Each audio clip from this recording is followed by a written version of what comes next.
Mahigit sa 5 na mapanganib na buto na hindi mo dapat hawakan at 4 na buto na dapat mong kainin araw-araw. 4 na buto na tahimik na sumisira sa iyong katawan at 4 naman na kayang muling magpatibay nito kung kakainin mo araw-araw. Madalas nating marinig na mabuti para sa katawan ang mga buto, natural, simple at masustansya. Puno sila ng fiber, sagana sa mga bitamina at mineral. At sa loob ng maraming taon, ang payong ito ay talagang may katuturan. Pero may isang bagay na halos walang nagsasabi. Kapag umabot ka na sa edad na iksinta pataas, hindi na pareho ang paraan ng pagtugon ng iyong katawan. Ang mga bagay na dati tumutulong sa iyong kalusugan ay maaari nang magsimulang kumilos laban sa iyo, tahimik at dahan-dahan.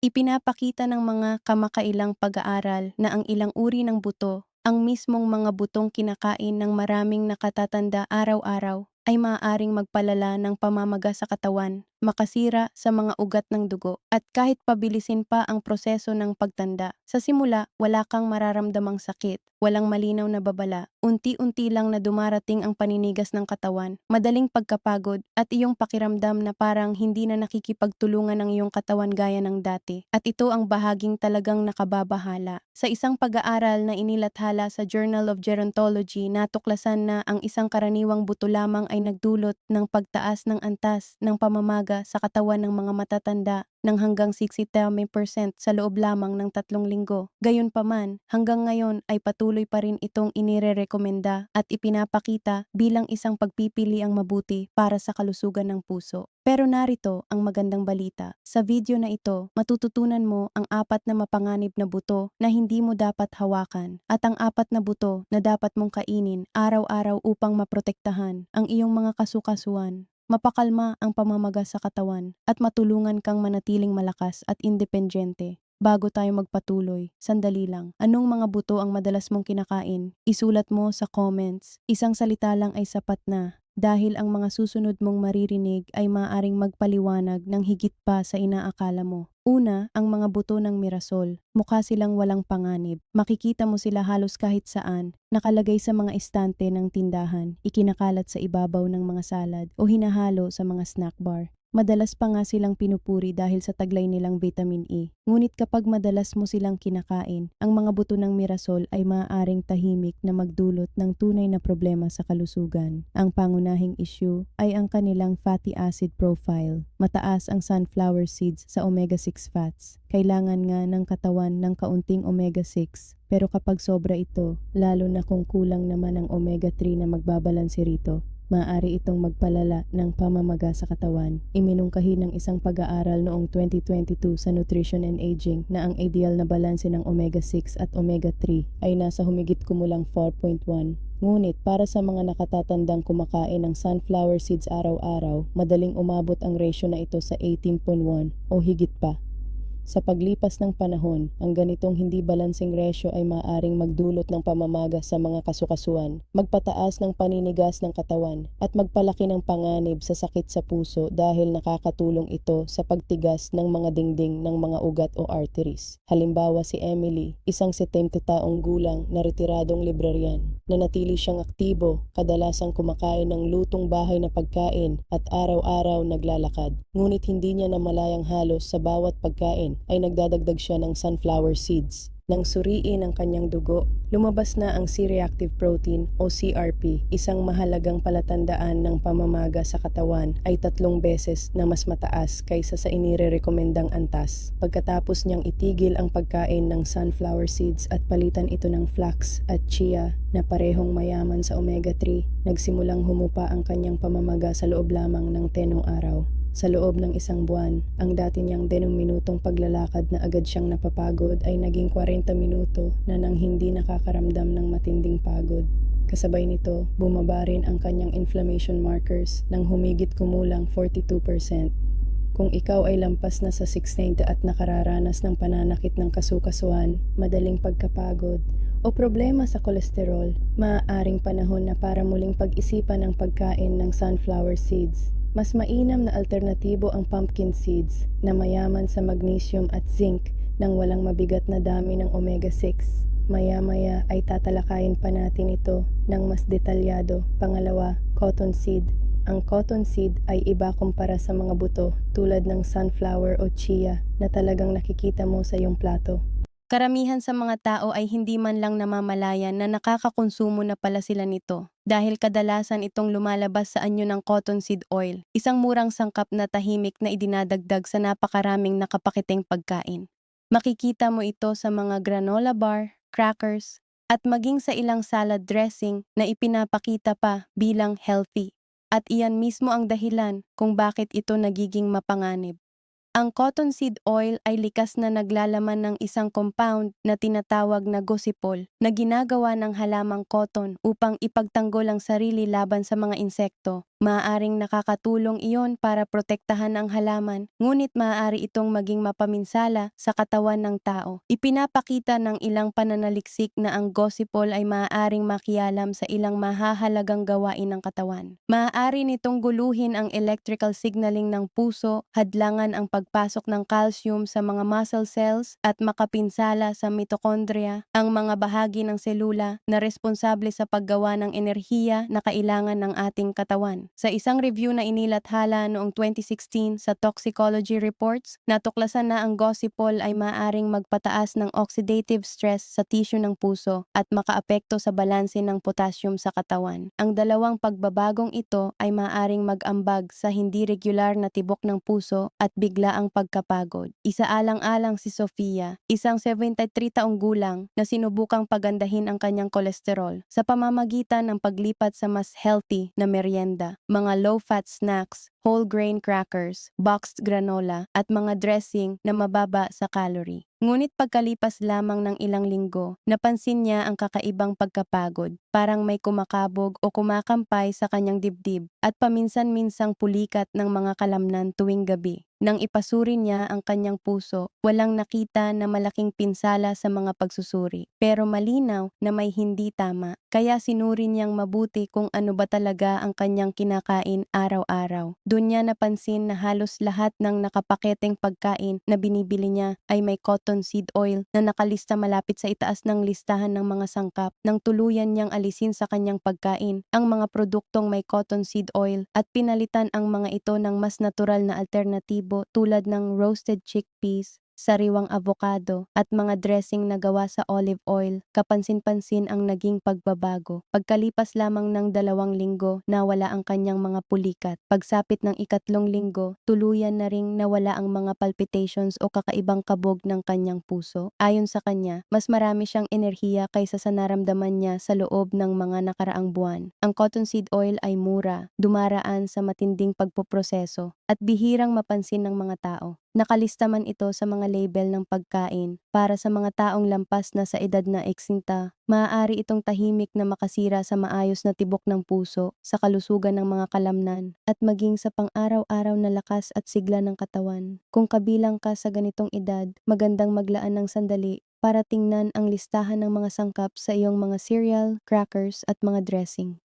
Sa susunod na bahagi, matutuklasan natin ang isang buto na maaaring makatulong na baligtarin ang ilan sa mga pinsalang maaaring maidulot ng cottonseed oil. 3, sesame seeds. Maaring mukhang walang panganib ang sesame seeds, baka nga iniisip pa ng marami na ito ay talagang masustansiya. Marahil nakita mo na sila sa ibabaw ng burger buns, hinahalo sa tahini, ikinakalat sa ibabaw ng stir fry, o inilalagay sa mga tinatawag na super seed crackers. Ngunit para sa mga taong lampas na sa 60, may dalawang mahalagang bagay tungkol sa sesame na madalas hindi napapansin. Una, ang tinatawag na phytates. Mataas ang sesame seeds sa phytates, mga natural na compound na kumakapit sa mga mineral tulad ng calcium, zinc at magnesium na nagiging dahilan para mas mahirapang maabsorb ng katawan ang mga ito. Para sa mga mas bata na may malakas pang digestion, maaaring hindi ito malaking problema. Ngunit maraming nakatatanda ang likas ng mas mababa ang kakayahan ng katawan na sumipsip ng nutrients, kaya maaari itong tahimik na magdulot ng kakulangan sa mahahalagang mineral. Sa katunayan, ipinakita sa isang pag-aaral noong 2020 na inilathala sa American Journal of Clinical Nutrition na ang mga diet na mataas sa phytates ay maaaring magpababa ng calcium absorption sa mga nakatatanda ng hanggang 27%. Ang ganitong pagbaba ay maaaring direktang mag-ambag sa paghina ng mga buto at magpataas ng panganib ng pagkabali. Ikalawa, ang patuloy na pagtaas ng kaso ng sesame allergy. Noong 2023, opisyal na kinilala ng FDA ang sesame bilang ikasyam na pangunahing food allergen matapos ang biglang pagdami ng mga kaso ng allergy at marami sa mga ito ay sa mga taong lampas na sa edad na 50.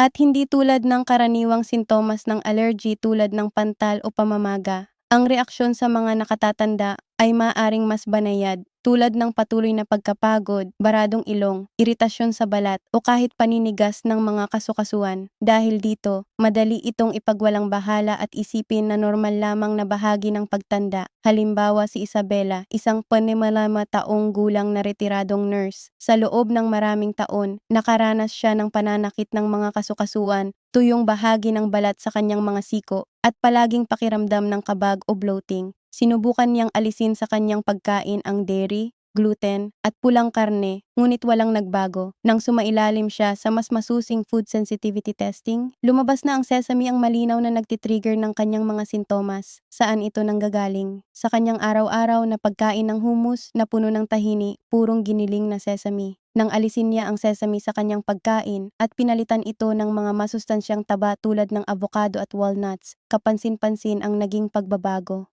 Sa loob lamang ng 2 linggo, nagsimulang gumaling ang kanyang balat. Gumanda rin ang kanyang digestion, at ang pananakit ng kasukasuan na tiniis niya sa loob ng 6 na taon ay unti-unting humupa. Ayon sa kanya, pakiramdam niya ay para siyang bumata ng halos 15 na taon. Kung ang sesame oil, hummus o mga multi-seed crackers ay regular na bahagi ng iyong mga pagkain, maaring magandang pag-isipan kung gaano kadalas mo talaga sila kinakain. Sa susunod na bahagi, pag-uusapan naman natin ang mas ligtas at mas angkop na mga buto para sa mga nakatatanda, mga butong makatutulong sa pagpapatibay ng mga buto, pagprotekta sa mga kasukasuan, at pagsuporta sa immune system nang walang mga nakatagong panganib na tulad ng mga naunang nabanggit. Ikaapat, chia seeds. Ito ang nasa tuktok ng ating listahan at oo, maaaring ikagulat mo ito. Sa loob ng maraming taon, ang maliliit na itim na butong ito ay pinupuri bilang isang superfood na puno ng omega-3, fiber, at antioxidants. Ngunit may isang mahalagang bagay na bihirang banggitin ng karamihan. Kung hindi mo ihahanda ng tama ang chia seeds, maaari silang maging mas nakasasama kaysa nakatutulong.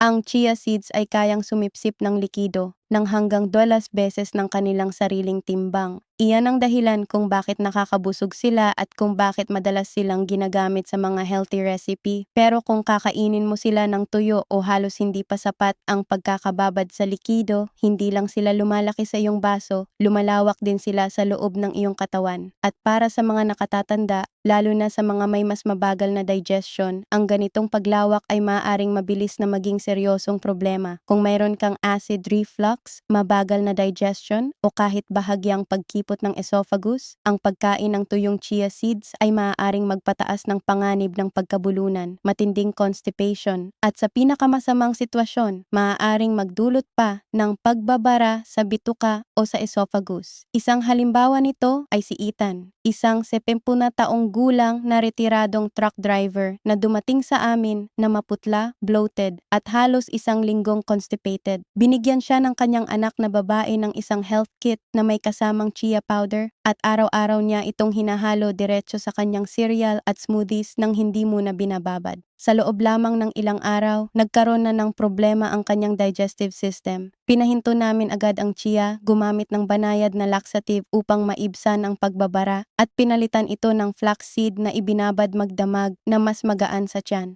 Pagsapit ng 3 araw, bumalik na sa normal ang kanyang pakiramdam. Ang totoo, hindi naman talaga masama ang chia. Kapag tama ang pagbabad nito, makatutulong pa nga ito sa digestion, tumutulong sa pagpapanatili ng healthy cholesterol at nagbibigay ng malalakas na antioxidants. Ngunit kung lampas ka na sa 60, ang pagkain nito ng tuyo o basta na lang paghahalo nito sa pagkain nang hindi mo na binababad ay isang panganib na hindi mo na kailangang sugalan. Sa susunod na bahagi, ipapakita naman natin ang isa pang buto na mas magaan sa tiyan at mas ligtas na nagbibigay ng matitibay na benepisyo ng walang mga nakatagong panganib. Una, black sesame.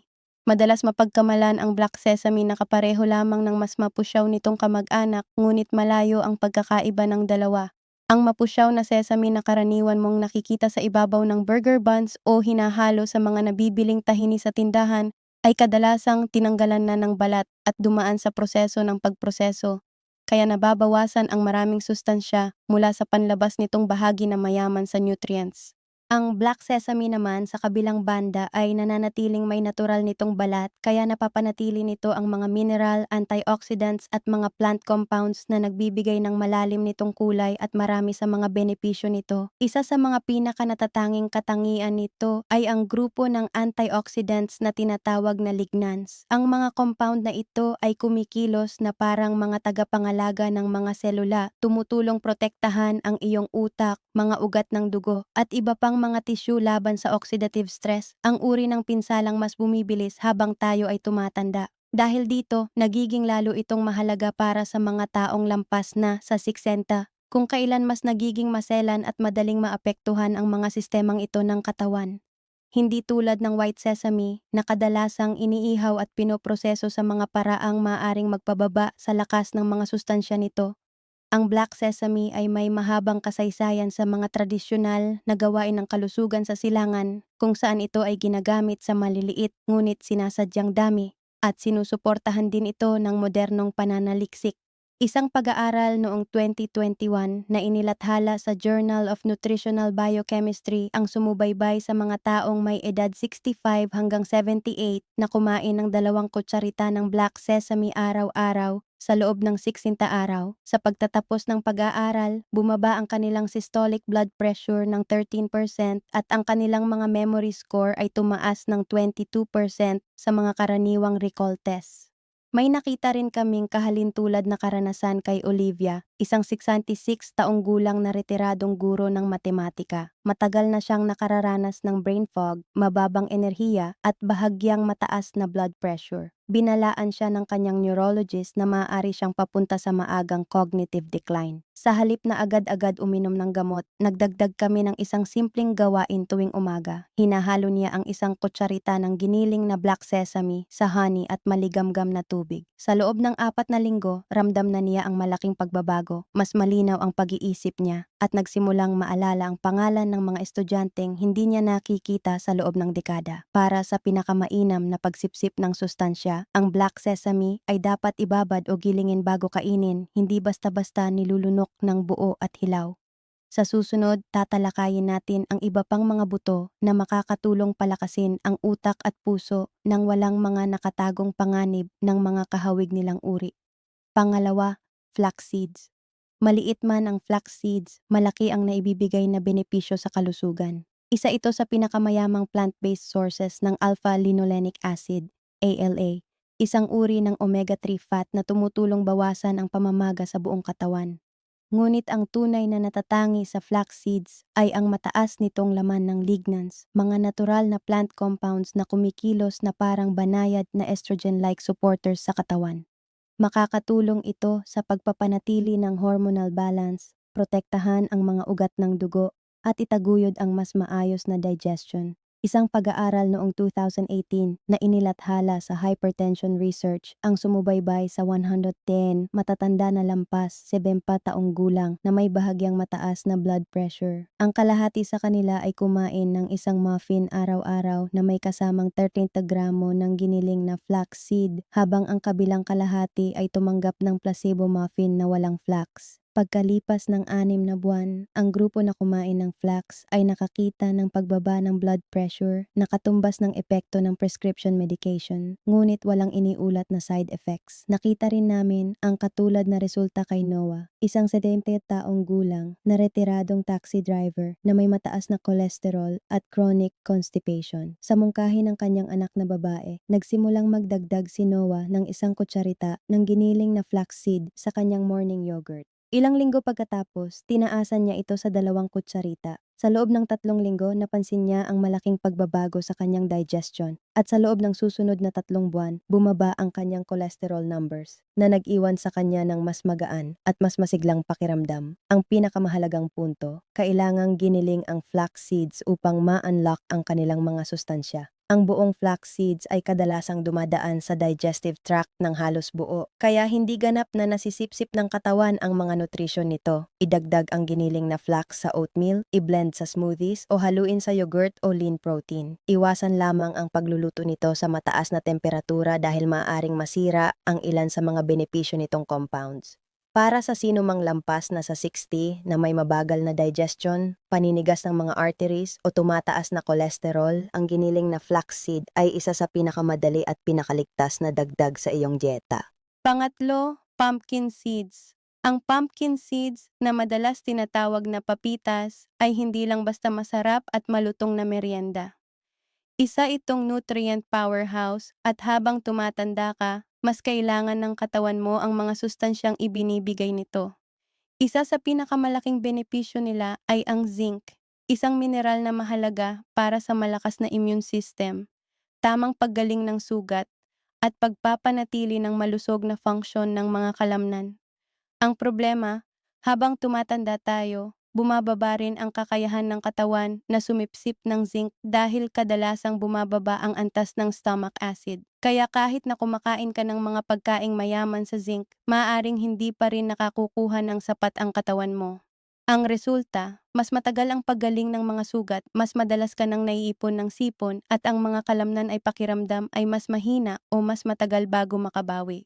Maraming tao ang iniisip na normal lang ito dahil tumatanda na sila. Ang pumpkin seeds ay sagana rin sa magnesium, isang mineral na kasali sa mahigit 300 na proseso sa katawan, kabilang ang pagtulong sa mga kalamnan na mag-contract at mag-relax ng tama. Kapag kulang ang magnesium, maari mong mapansin ang paninigas ng mga binti, pangingilabot ng mga kalamnan, o hirap sa tulog sa gabi. Suportado ito ng pananaliksik. Isang pag-aaral noong 2019 na inilathala sa European Journal of Clinical Nutrition ang sumubaybay sa 76 matatanda na lampas 65 taong gulang na madalas nakararanas ng leg cramps at hindi maayos na pagtulog. Pagkatapos nilang kumain ng 30 gramo ng pumpkin seeds araw-araw sa loob ng 4 na linggo, 71% ang nag-ulat ng mas maayos na pagtulog at halos kalahati ang nabawas sa kanilang leg cramps nang hindi gumagamit ng supplements. Nakita rin namin ang katulad na pagbabago kay Jack, isang 70 taong gulang na retiradong construction worker. Dumating siya sa amin na pagod, nakararanas ng pangingilabot ng mga binti, hindi mapakali sa gabi, at patuloy na pakiramdam ng pangingilig. Sinubukan niyang uminom ng mas maraming tubig at kumuha ng calcium, ngunit wala pa ring epekto. Ipinakita ng kanyang blood test ang mababang magnesium at borderline zinc deficiency. Ang solusyon ay simple, isang dakot ng bahagyang inihaw at unsalted na pumpkin seeds bawat araw, dahan-dahang kinakain at maayos na nachechew. Sa loob lamang ng 2 linggo, nawala na ang kanyang mga pulikat sa gabi. Pagkalipas ng 1 buwan, nakatulog na siya ng mahimbing sa unang pagkakataon sa loob ng maraming taon, na labis na ikinatuwa ng kanyang asawa dahil hindi na niya kinakik ang kama buong gabi. Kung lampas ka na sa 60 at nahihirapan sa panghihina ng mga kalamnan, mabagal na paggaling ng sugat o hindi mapakaling pagtulog, ang pumpkin seeds ay maaring maging maliit na pang-araw-araw na gawain na magbabago ng lahat. Pang-apat, hemp seeds. Ang hemp seeds ay nagmula sa halamang hemp, ngunit walang THC ang mga ito, kaya walang high na dulot. Ang taglay nila ay isa sa pinaka-natural na balancing ratio ng omega-3 at omega-6 na makukuha mo sa buong pagkain. Kapag balansado ang dalawang fats na ito, mas nagiging maayos ang kakayahan ng katawan na kontrolin ang pamamaga, panatilihing malinaw ang isip, at mapanatili ang lakas ng mga kalamnan habang tumatanda. Bukod dito, natatangi rin ang hemp seeds bilang isa sa ilang plant foods na mayaman sa gamma-linolenic acid, GLA, isang makapangyarihang anti-inflammatory fat na sumusuporta sa hormonal balance, nagpapagaan ng discomfort sa mga kasukasuan at tumutulong sa regulasyon ng metabolismo. Isang pag-aaral noong 2022 sa Journal of Clinical Nutrition and Aging ang sumubaybay sa mga matatanda na may edad 65 hanggang 79 na kumain ng 30 gramo ng hemp seeds araw-araw sa loob ng 8 linggo. Kamangha-mangha ang mga resulta. Bumaba ang inflammation markers ng 36%, tumaas ang HDL o good cholesterol ng 19%, at marami sa mga kalahok ang nag-ulat na mas malakas sila, lalo na sa kanilang grip strength. Si Emma, isang 76 taong gulang na may arthritis sa parehong tuhod, ay naranasan ito ng personal. Kailangan niya ng tungkod at paggising niya tuwing umaga ay laging paninigas at pananakit ang nararamdaman. Iminungkahi namin ang isang simpleng pang-araw-araw na gawain. 3 kutsara ng hemp seeds na hinalo sa smoothie na may almond milk at ilang dates, kasama ng banayad na araw-araw na paglalakad. Sa loob ng 3 linggo, unti-unting humupa ang kanyang paninigas tuwing umaga. Pagsapit ng ika-6 na linggo, madalas na siyang nakakalakad sa loob ng bahay nang hindi gumagamit ng tungkod. Pagkalipas ng 2 buwan, nakabalik na siya sa kanyang hardin, nakaluhod at nagtatanim. Unang beses sa loob ng maraming taon. Isa sa mga dahilan kung bakit sobrang epektibo ang hemp seeds para sa mga nakatatanda ay kung gaano kadali silang gamitin. Hindi na kailangan pang ibabad o gilingin. May banayad na lasa ito at sapat na malambot para sa mga sensitibong ngipin at digestion. Maaari mo itong i-blend sa smoothies, iwisik sa yogurt, o ihalo sa sopas nang hindi naapektuhan ang lasa o texture. Para sa sinumang lampas sa 60 at nakararanas ng pananakit ng kasukasuan, mababang enerhiya o brain fog, 3 kutsara lamang ng hemp seeds araw-araw ay isang simpleng natural na hakbang para maramdaman mong mas malakas, mas malinaw ang isip at mas balik sa dati ang iyong sarili. At iyan na ang kabuuang katotohanan tungkol sa mga butong tahimik na maaaring makasama sa iyong kalusugan at sa mga butong makatutulong sa iyo na manatiling malakas, masigla at independyente kahit sa pagtanda. Mahalaga talaga kung ano ang inilalagay mo sa iyong plato. Mas mahalaga pa kaysa akala ng karamihan, lalo na pagkatapos ng edad na 60. Kahit ilang simpleng pagbabago lang, ang pagtanggal ng mga butong nagpapalakas ng pamamaga at pagpapalit sa mga butong proteksyon sa puso, kasukasuan at utak ay maaaring magdulot ng malaking pagbabago sa pakiramdam mo araw-araw. Kaya heto ang hamon ko sa iyo. Silipin ng mas maigi ang iyong pantry ngayong linggo. Suriin ang iyong cereal, merienda at salad dressings. Panatilihin ang mga butong sumusuporta sa iyong kalusugan at bitawan ang mga unti-unting sumisira sa iyo. Kung nagbigay sa iyo ang video na ito ng bagong pananaw o isang planong maaari mong sundan, pindutin ang like button at mag-iwan ng 1 sa comments para malaman kung kasama kita. At kung may kakilala ka na lampas 60 at makikinabang dito, ibahagi ito sa kanila. Hindi mo alam kung paano ang isang simpleng tip ay maaaring magbago ng kanilang buhay. Huwag kalimutang mag-subscribe sa Senior Meal Coach at pindutin ang bell para hindi mo ma-miss ang aming susunod na video. Narito kami bawat linggo na may mga payong suportado ng siyensya upang matulungan kang manatiling aktibo, malinaw ang isip at masigla sa bawat yugto ng buhay. Para sa mas malakas na katawan, mas malinaw na isip at mas maliwanag na mga araw sa hinaharap.